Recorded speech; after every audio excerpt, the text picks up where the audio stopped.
Comienza Santa Teresa de los Andes con el Padre Sebastián Moreno.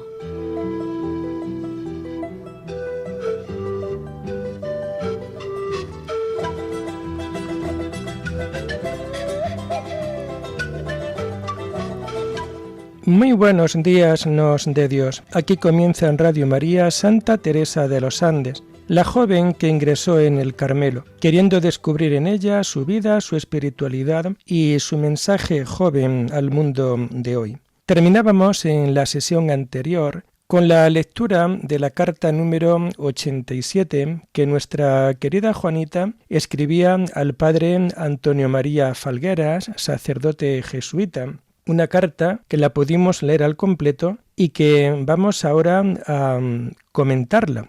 Una carta también especial por el contenido tan delicado que contiene dentro de ella y luego también porque es la primera carta que hemos visto que ha escrito a este jesuita y son pocas las cartas que va a dirigir a él. Por ello vamos a intentar explicarlo, pero también sabiendo que yo no soy un experto en mística, yo no soy un experto en ciertas cosas de la teología, en ciertas cosas de experiencias que son muy personales dentro de la vida de fe, dentro de la vida creyente, pero que son una realidad. Porque de todos sabemos cómo el Señor hace que ciertas personas puedan tener la experiencia mística, ciertas personas puedan tener la experiencia de los estigmas, que ciertas personas puedan tener revelaciones, visiones, locuciones por parte de Dios, por parte de la Virgen. Ahí tenemos, ¿no?, todas las apariciones marianas y ahí tenemos pues todas las revelaciones que a lo largo de la historia de la Iglesia se han comunicado a ciertas personas que luego posteriormente la Iglesia las ha analizado para ver si realmente son auténticas o no. Bueno, pues en esta carta se toca este tema tan delicado y en el que, de nuevo vuelvo a repetir, no soy un experto, pero sí vamos a comentarla como un hecho habitual, como un hecho normal que aparece dentro de la vida, de las circunstancias de nuestra querida Juanita, Santa Teresa de los Andes. La carta ya veíamos cómo estaba fechada en Santiago, el día 24 de abril del año 1919. Le escribe al padre Antonio Falgueras y es un sacerdote jesuita, por lo tanto ya esto también nos puede decir mucho en tanto y en cuanto todos sabemos cómo el escalafón jesuítico o digamos la buena preparación que suelen tener los jesuitas porque ya de por sí son gente de varias carreras. Dentro de la institución tienen que cursar al mínimo 2 carreras y cuando sean más pues mejor y son gente, la gran mayoría de ellos dedicada a cuestiones importantes no solamente dentro de la teología sino de otros campos que también afectan la vida de fe. De ahí también el tema tan delicado y ella sabe a quién le va a dirigir esta carta. Ella le va a contar todo lo que le pasa por su alma. Ella tiene unas ciertas representaciones que le van a dejar como consecuencia unas secuelas de humildad, de amor, también de confusión y de arrepentimiento, y ella quiere agradecer a Dios tanta bondad y tanta misericordia porque ella también se ve indigna de esta acción tan importante que Dios está realizando en la vida, en el interior del cuerpo de nuestra querida Juanita. Le cuenta todo lo que va a pasar por su alma. Y realmente una persona de confianza tenía que ser también este hombre porque a la hora de poder escribir esto no se cuenta a un desconocido, esto no se cuenta a una persona que te la encuentras y pasado mañana empiezas a escribir.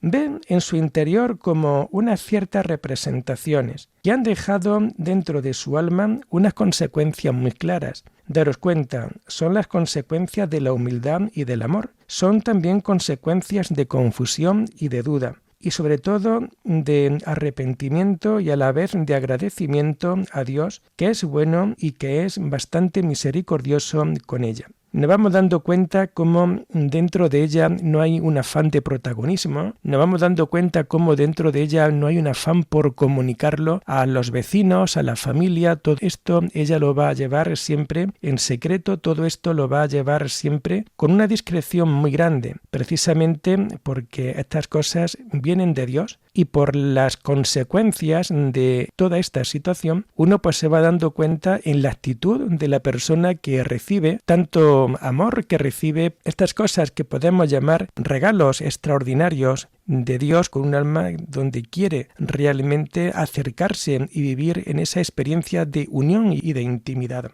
Por tanto, no la vemos alocada, no la vemos como fuera de sí, todo lo contrario, hay en ella ese sentimiento de humildad, de amor, de confusión, de arrepentimiento dentro de su propia vida. Otro detalle importante, esto no le acontece cuando es ya adulta, sino que nos viene a decir que desde que ella tenía 7 años, la devoción a la Virgen María es ya muy grande y va a notar cómo también la Virgen le va a hablar dentro de sí. Cómo la Virgen le aconseja y cómo la Virgen la orienta siempre para agradar a Jesús. Este detalle también es algo importante. Una niña de 7 años, una niña en donde ya tiene el uso de razón. Hoy los grandes psicólogos nos dicen que la edad en donde un niño entra ya a tener la razón bien formada viene a ser en torno a los 7 años. Ya el niño es capaz de razonar. Bueno, pues ya desde que ella tiene los 7 años, ven cómo esa devoción a la Virgen que ella le tiene es una devoción bastante grande, cómo la Virgen le viene a hablar dentro de sí.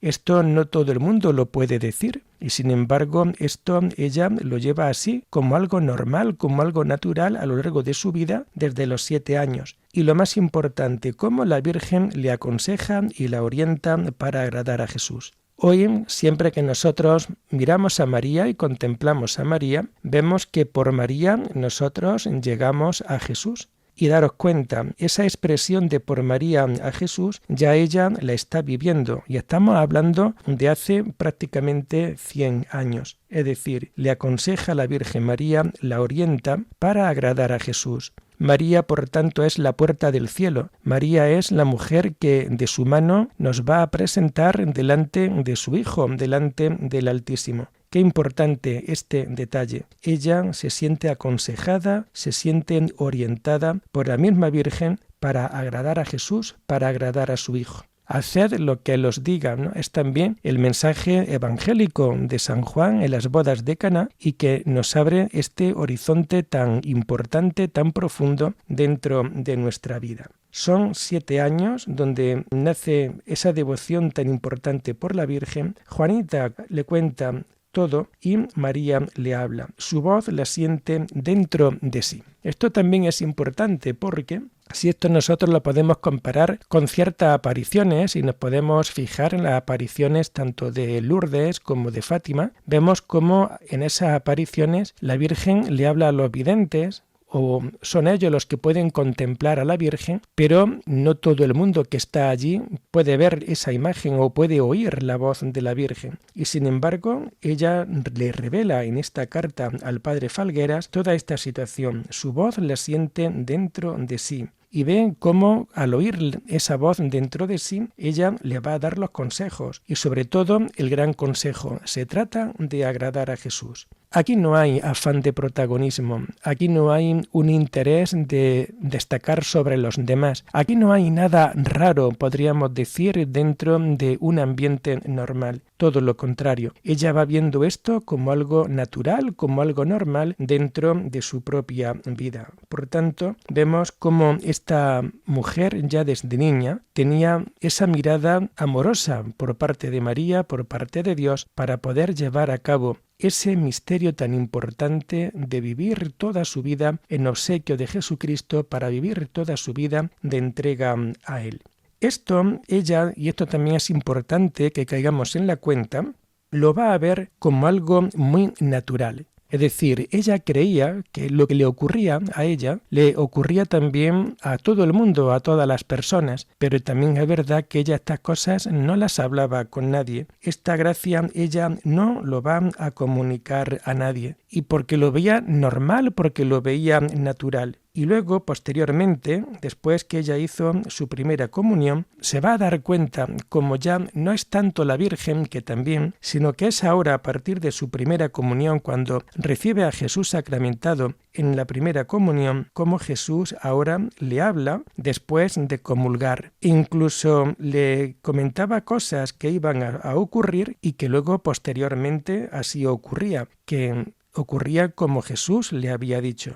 Por tanto, esa locución, esas palabras que ella va a oír, tanto de la Virgen María como también de parte de Jesús. Aquí se nos está hablando de locuciones, se nos está hablando de cómo ella escucha, no se nos está hablando de cómo ella puede ver una representación o ver al mismo Dios. Ella aquí nos está hablando simplemente de cómo Jesús le habla después de comulgar. Ella toma conciencia de que esas palabras que oye en su interior no son las palabras de un cualquiera, no son las palabras de una persona que puede estar psicológicamente mal, no, todo lo contrario. Ella sabe que estas palabras que vienen sobre su cuerpo, sobre su alma, son precisamente la voz, la palabra, el deseo, la voluntad de Jesús dentro de su propia vida.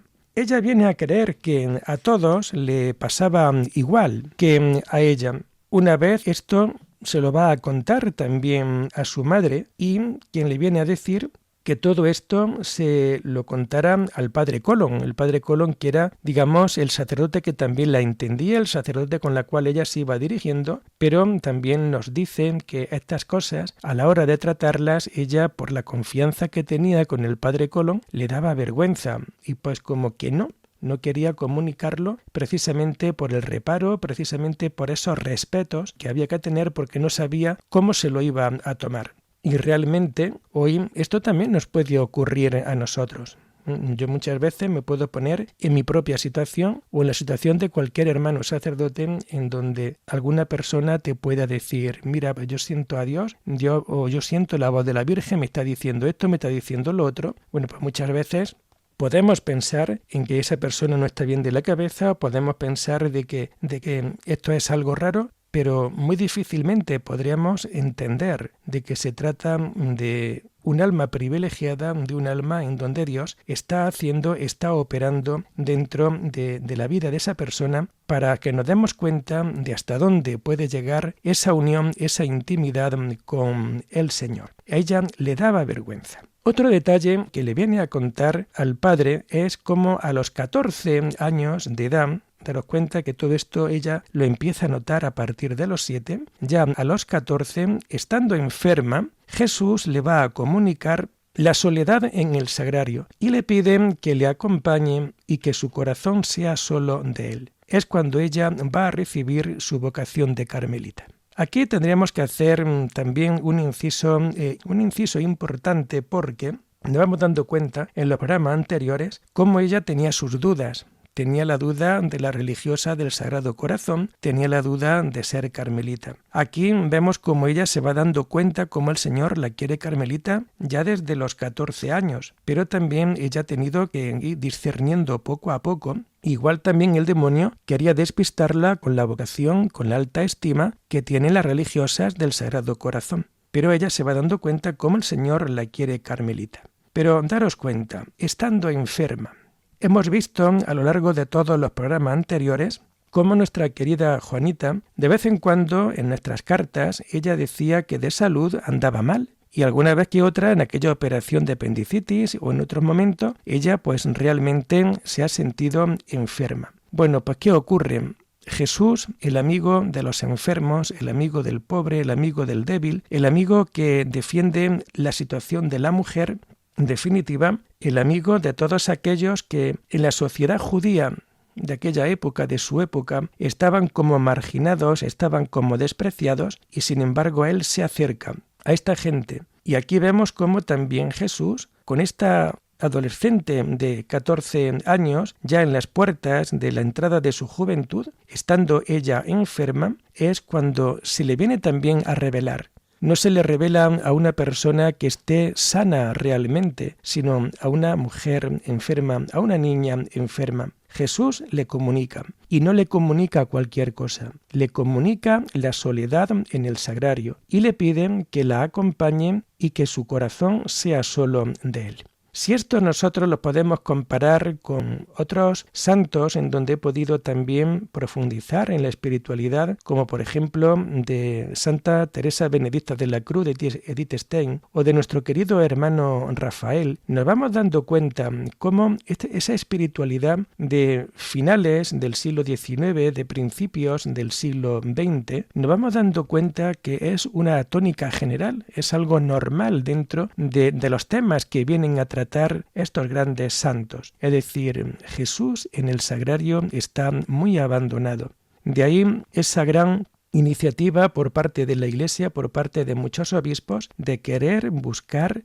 ese cariño, ese amor por el sagrario, de potenciar la visita al sagrario, de tener grandes oraciones delante del sagrario, de la exposición del Santísimo para la alabanza, para la gloria del Señor. La vida cristiana sería mucho más bonita, mucho más interesante, sería mucho más contagiosa desde esa oración. Realmente la oración es lo más profundo, más que tantas pastorales y más que tantos sermones que muchas veces podemos tener. Es la intimidad, es tener esa experiencia. Tener esa experiencia. Debemos también de enseñar a acompañar a nuestros niños, a nuestros matrimonios, a los padres, a acompañar a Jesús en el sagrario. Cuántas horas de soledad, de vacío de nuestras iglesias, cuánta gente pasa por la iglesia con cierta indiferencia y no reparan, no entran en visitar a Jesús. Jesús le pide que le acompañe en el sagrario. ¿Qué es la vocación de una carmelita sino de acompañar a Jesús en el sagrario? Cuántas noches, cuántos tiempos muertos, cuántas temporadas, cuántas horas una carmelita o una vocación contemplativa dedica delante del sagrario para acompañar a Jesús. Todo esto se puede entender desde una vocación esponsal, se tiene que entender desde una vocación de total enamoramiento hacia el Señor, estar con Él, estar en su presencia para que Él no esté solo. Y Jesús le pide que le acompañe. Es esencial en la vida contemplativa, esencial por tanto en la vida del Carmelo y de toda la rama contemplativa acompañar en el sagrario a Jesús, para que su corazón sea también el corazón de Juanita, sea de él. Y es cuando ella va a recibir esa vocación de carmelita, esa vocación que hará de ella una auténtica religiosa, que hará de ella una gran santa.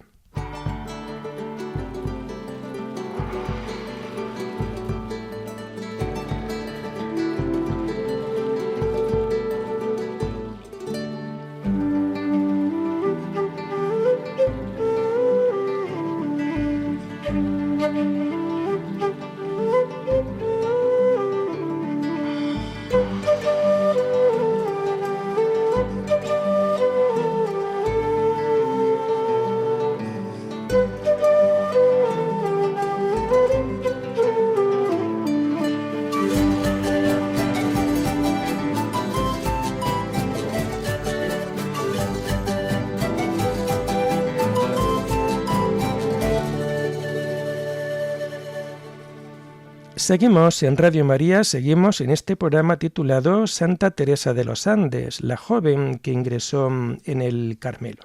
De nuevo, también en esta carta que nuestra querida Juanita dedica al padre Falgueras, nos viene también a decir cómo ella también vive en intimidad con el Señor y es feliz en la soledad. Y esto pues viene también de la mano con lo que veíamos en la primera parte del programa, dedicado a nuestra querida Santa Teresa de los Andes. Vemos cómo, por tanto, nuestra querida Juanita va a pasar los días en íntimas conversaciones y se siente feliz con él.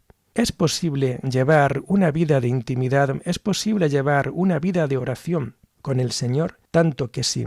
Para un alma contemplativa, para un alma que ha tenido esa experiencia tan profunda, tan real como la ha tenido nuestra querida Juanita. Ella pasa los días en íntima conversación. Una conversación que difícilmente podría tener con cualquier amor humano, con cualquier joven apuesto galán, pero que, por muy apuesto que por muy galán, lo único que puede ofrecerle en la vida porque en cualquier momento la muerte, y más en aquella época en donde la medicina no estaba tan avanzada como ahora, y esto también pues ocurre porque por mucho avance de medicina pues también las personas mueren de repente y aparece una enfermedad y en poco tiempo mueres porque ya se llega demasiado tarde. Bueno, pues en conversaciones íntimas con él, y es más, ella se siente feliz con él. Ella está totalmente enamorada del Señor. Por tanto, ella distingue también, distingue cuál es la voz de Jesús y cuál es también la voz de María.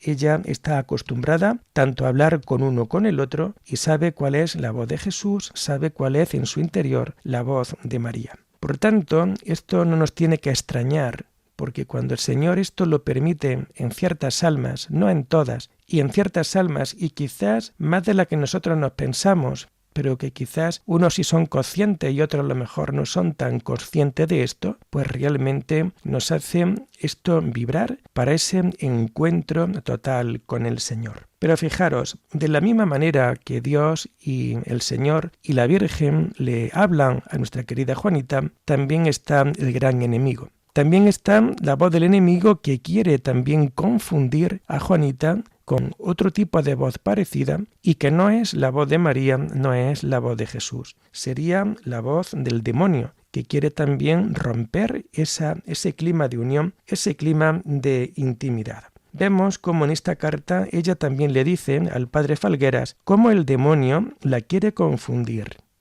La quiere confundir. Y María le dice que la voz se la pregunte a ella para que el demonio no la engañe.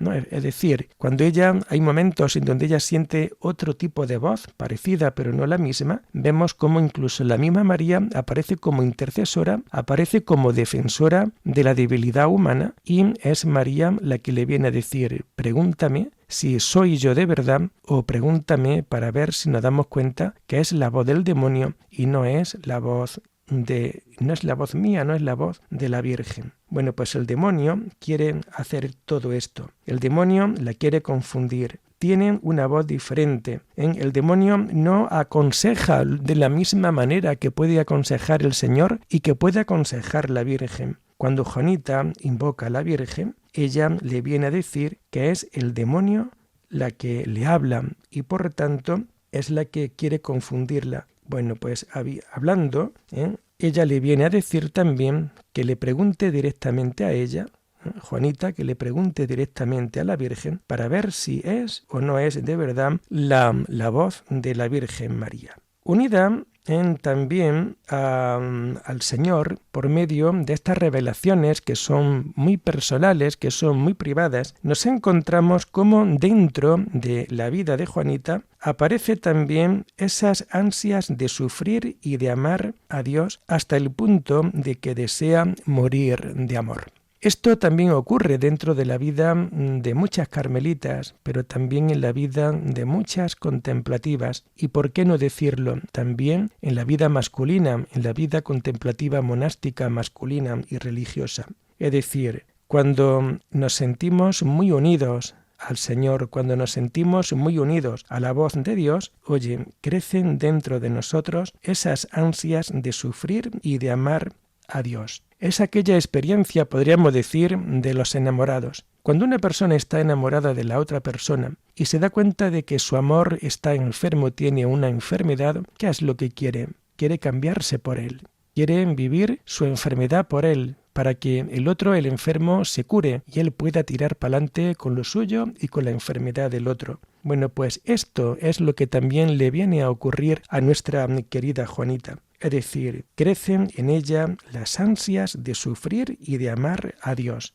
Sufrir por Él, que es siempre prueba de amor auténtico. Un amor auténtico sufre por la persona a la que ama y amar a Dios hasta el punto que desea morir de amor. Esa muerte de amor que es la muerte de los grandes santos. Esa muerte de amor de que a pesar de las noches oscuras que podemos tener dentro de nuestra vida, pero morir de amor para que ese encuentro definitivo cara a cara con el amado, cara a cara con el Dios de la compasión, con el Dios de la misericordia, con el Dios que es todo bondad, todo esto se pueda vivir, se pueda experimentar dentro de su propia vida. Dentro de estas visiones que va a tener nuestra querida Juanita, destaca también una dentro de esta carta. Es la representación de Jesús coronado de espinas. Un Jesús que está triste y que llora tanto que el Señor mismo la tiene que consolar en el interior de su alma. Ve al Señor coronado, ve al Señor en toda la pasión, en todo el juicio, y es entonces cuando por amor ella llora, está desconsolada, y por amor también es el Señor el que viene a consolarla en su interior. Esta imagen que también nos hace mirar o recordar aquella imagen que Santa Teresa va a ver en el convento de la Encarnación de Ávila y ante la cual ella va a sentir pues aquella experiencia, aquel toque delicado y en donde va a empezar ese camino de conversión dentro de su propia vida. Bueno, pues esto le va a ocurrir también a nuestra amiga Juanita. Ella, esta imagen se le va a quedar muy grabada dentro de su interior y hasta el punto de que va a comprender cómo ese sufrimiento, ese dolor, se ha vivido, se ha llevado a cabo para el perdón de los pecados. Y por ello, por esta visión, ella también llora amargamente sus pecados, se arrepiente profundamente de sus pecados, pecados que hasta que no se confiesan por medio del sacramento de la penitencia, pues no podemos hacer absolutamente nada. Pero ese toque delicado estaba ahí. Y por último, en este día vamos a comentar también cómo crece el amor, cómo ella sufre, cómo ella se mortifica por Jesús hasta el punto de que va a grabar en su pecho como un tatuaje con un alfiler: Jesús, amor mío.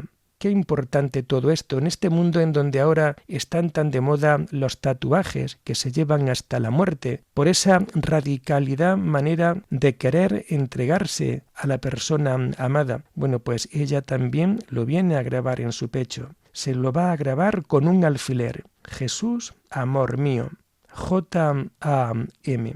Pero esto también nos comenta cómo le hizo mal y le dio mucha fatiga, pero nunca decidió de contárselo a nadie, solamente se lo viene a contar al padre Falgueras en este momento. Queridos hermanos, vamos a dejarlo aquí por hoy, invitándoles a seguir conociendo la vida, el mensaje, la espiritualidad de nuestra querida Santa Teresa de los Andes, Juanita Fernández, la joven que ingresó en el Carmelo. Cualquier pregunta en torno a este programa la pueden realizar en la dirección del correo electrónico teresadelosandes@radiomaria.es. No olviden que este programa lo pueden volver a escuchar en el podcast de Radio María. Hasta la semana que viene, si Dios lo quiere. Muy buenos días en el Señor.